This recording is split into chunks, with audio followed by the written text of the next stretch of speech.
Orang yang ingin cerdas secara spiritual harus dimulai dari akarnya. Jadi pelan-pelan kita bangun kecerdasan spiritual. Diawali tentu saja dari kesungguhan. Ini mirip dengan yang emosional kemarin ya. Bahwa kecerdasan spiritual ini sifatnya potensi dalam diri kita.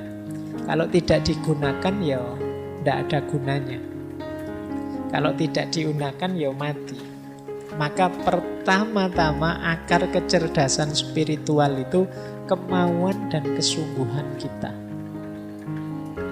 untuk berefleksi, untuk merenungi hidup, untuk memikirkan makna. Kalau kita tidak mau, Pak saya ikut saja orang lain, Pak saya asal jalan saja, ya kecerdasan spiritualnya macet.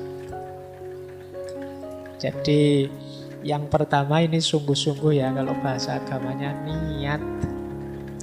Ya kalau tidak niat ya apa-apa tidak akan hasil. Jadi rumus pertama adalah yuk sungguh-sungguh mari menyisihkan waktu untuk merenung, untuk muhasabah, untuk memperhatikan hidup ini, diri kita, lingkungan kita, melalui refleksi, melalui tadabbur, tafakkur, dan lain sebagainya. Ini yang pertama, akarnya.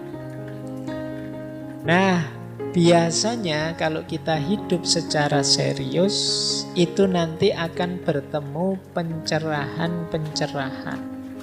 Maka akar yang kedua, ketercerahan. Ini momen, wow, iya ya, ternyata hidup ini begini. Itu momen pencerahan. Baru saya tahu ternyata saya itu manusia yang lemah. Ini namanya pencerahan. Baru aku sadar ternyata kemarin aku hanya GR saja. Ternyata aku tidak sehebat itu misalnya. Itu namanya pencerahan. Jadi ketika kita mengalami momen-momen pencerahan semacam ini alamat kita lebih cerdas secara spiritual.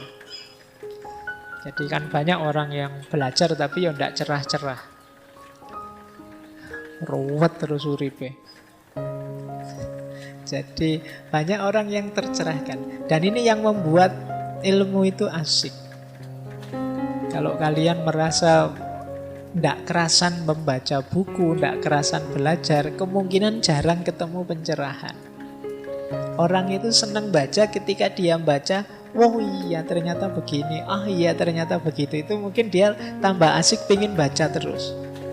Tapi begitu baca, ini buku apa toh ya, susah sekali dipahami, susah ya, tidak jadi baca. Jadi momen ketercerahan itu kejarlah. Momen wow, momen aha, momen eureka, momen apa saja. Kejar itu karena dia mengantarkan kita pada pemahaman spiritual. Enlightenment. Jadi ketercerahan. Itu rumus kedua. Jadi ada yang sungguh-sungguh, ada yang melalui pencerahan-pencerahan. Nah, akar kecerdasan spiritual yang ketiga adalah ketuhanan. Kesadaran bahwa kita ini ya tidak hanya terhubung dengan sesama, dengan semesta, tapi kita juga punya hubungan dengan Yang Maha Kuasa. Jadi kesadaran ketuhanan akan membuat kita tambah cerdas secara spiritual. Ada banyak momen dalam hidup ini yang kita kesulitan memaknainya kecuali setelah kita hubungkan dengan Tuhan. Begitu kita sambungkan dengan Tuhan, banyak hal mudah. Jawabannya kita tahu maknanya.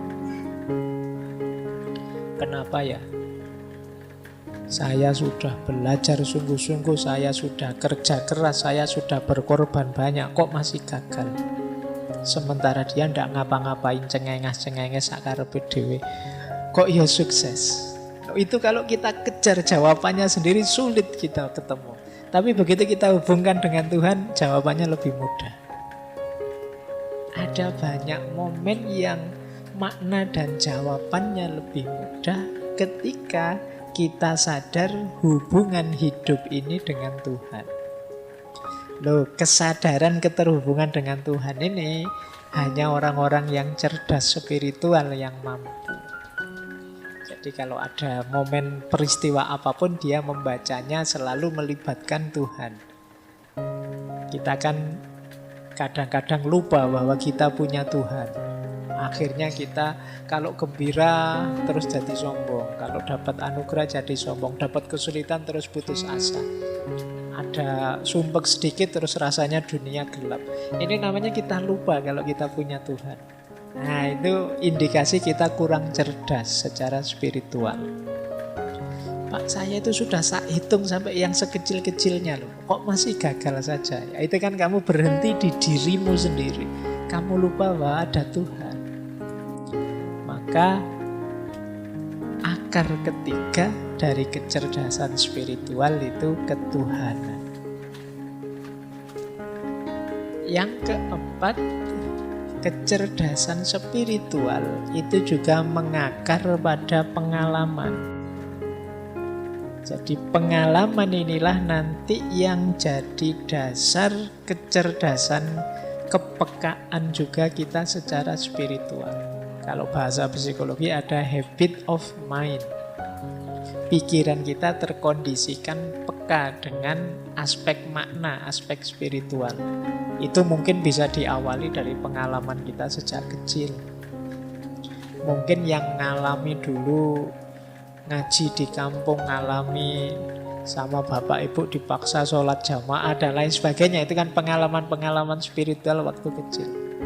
Yang ini akan jadi habit kita, jadi kebiasaan kita. Yang itu rasanya kita tidak enak kalau tidak begitu. Nah, itu buah dari pengalaman. Yang rajin sholat, ketika satu waktu terpaksa tidak sholat, itu kan rasanya ganjel. Sebaliknya juga begitu, yang tidak pernah sholat kok tiba-tiba sholat, itu kan momen mengesankan juga. Jadi, nah, yuk dari pengalaman terbangun habit of mind tadi. Jadi orang yang karakternya baik itu yuk biasanya karena memang dia dibiasakan dalam pengalamannya. Karakter-karakter yang baik. Sehingga terus karakter itu mengakar dalam dirinya. Nah, jadi akar selanjutnya pengalaman. Ya pengalaman itu ada yang kalau dalam ranah spiritual ada yang khas dua selain pengalaman biasa yang dibiasakan tadi. Yang pertama adalah pengalaman luar biasa dalam bentuk pengetahuan. Dan yang kedua pengalaman luar biasa dalam bentuk trauma. Pengalaman luar biasa dalam bentuk pengetahuan itu kalau dalam agama kadang menyebutnya ya pengetahuan intuitif atau kadang disebut laduni.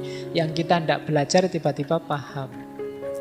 Kan ada ketercerahan itu saat kita membaca tercerahkan. Ada yang tidak membaca tapi tercerahkan.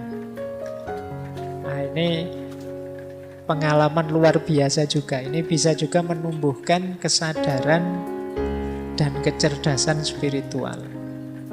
Jadi yang sifatnya intuitif, wow-nya tidak melalui proses biasa. Ini juga jenis pengalaman. Ada juga pengalaman traumatik. Kalau pengalaman traumatik ini pengalaman luar biasa yang membuat trauma. Cuma traumanya efeknya positif, geser ke ranah spiritual. Misalnya setelah di DO baru sadar bahwa ternyata Tuhan itu maha kuasa. Nah, ini kan traumatik tapi terus membawa ke ranah spiritualitas.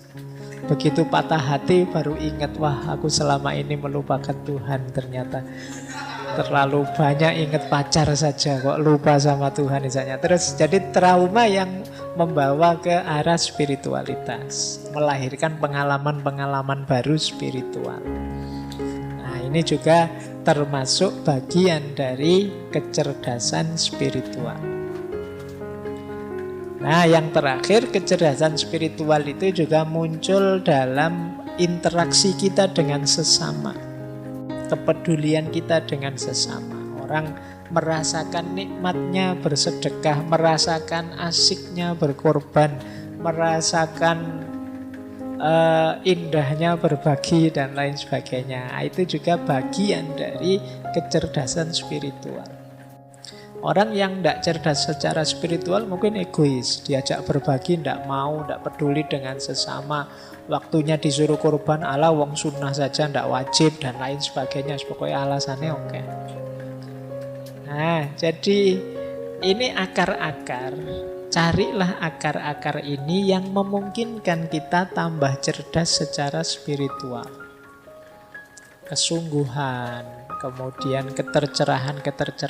Cari momen-momen yang membawa kita pada pencerahan-pencerahan. Kalau males baca, ya dengerin YouTube atau apalah gitu. Yang penting membaca sekitar juga tidak masalah. Siapa tahu nanti dapat semacam ilham, intuisi, wawasan baru atau apa. Kejar itu. Kemudian juga sadari keterhubungan kita terus-menerus dengan Tuhan, bahwa hidup ini ya selalu berada dalam hubungan dengan Tuhan. Perkaya pengalaman-pengalaman spiritual, sehingga dia akan jadi habit, tabiat kita. Dan jangan lupa kepedulian sesama, itu melahirkan kepekaan dan kecerdasan spiritual juga. Kejar momen-momen ini biar kita tambah cerdas secara spiritual.